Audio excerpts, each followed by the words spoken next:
কোন কোন আচার আচরণ গুলো একটা মেয়ের মধ্যে থাকলে আমি বুঝতে পারবো মেয়েটা দিনদার? ভাই, প্রথম কথা হলো, যারা বিয়ে করেন না এখনো, আপনারা সবাই দিনদার জীবন সঙ্গিনী চান? হ্যাঁ, সবাই চান, মাশাআল্লাহ। তো এর জন্য নিজেকে আগে দিনদার হইতে হবে। নিজেকে আগে কি হইতে হবে?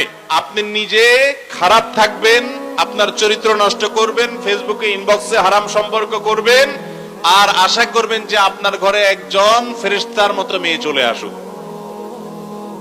এটা কখনো বাস্তবসম্মত চাওয়া হতে পারে না। মনে রাখবেন, ভালো জীবন সঙ্গিনী চাইতে হলে আপনি নিজে ভালো হওয়ার চেষ্টা করতে হবে। এটা হলো প্রথম কাজ। আবার কেউ এখান থেকে সহজে যোগ বিয়োগ করে ফলাফল বের করেন না যে আমার যেহেতু চরিত্র ভালো না, অতএব আমার যে জীবন সঙ্গিনী আসছে এটারও মনে হয় চরিত্র খারাপ। এরকম সহজ সমীকরণের সুযোগ কিন্তু নাই।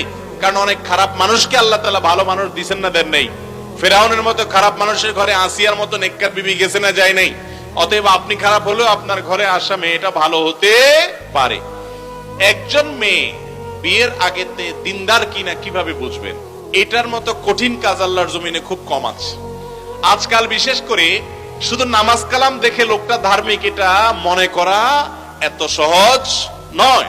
বিশেষ করে পাত্রী নির্বাচনের ক্ষেত্রে সে ধার্মিক কিনা, আল্লাহ ভীরু কিনা, এটা বোঝার জন্য সর্বপ্রথম এবং প্রধান বিষয় হলো যে সেই মেয়েটা শতভাগ পর্দা মেনটেন করে কিনা। পর্দা বলতে বোরকা পরা না, পর্দা বলতে হাত মোজা পা মোজা না, পর্দা বলতে তার জীবনে সামগ্রিক ভাবে মাহরাম নন মাহরাম মেনটেন করে কিনা। মাহরাম নন মাহরাম মেনটেন বুঝেন?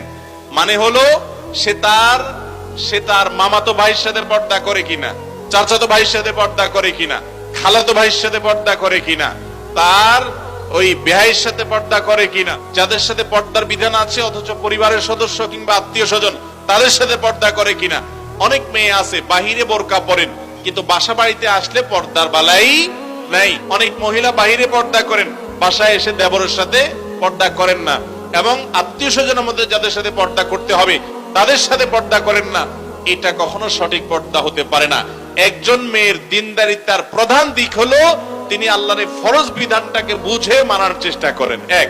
দ্বিতীয়ত, ভালো মেয়ে বিশেষ করে দিনদারিতার একটা বড় আলামত হলো তার ভিতরে দুনিয়ার মোহ থাকবে না। কি থাকবে না? দুনিয়ার মোহ। অল্পে তুষ্ট থাকবে।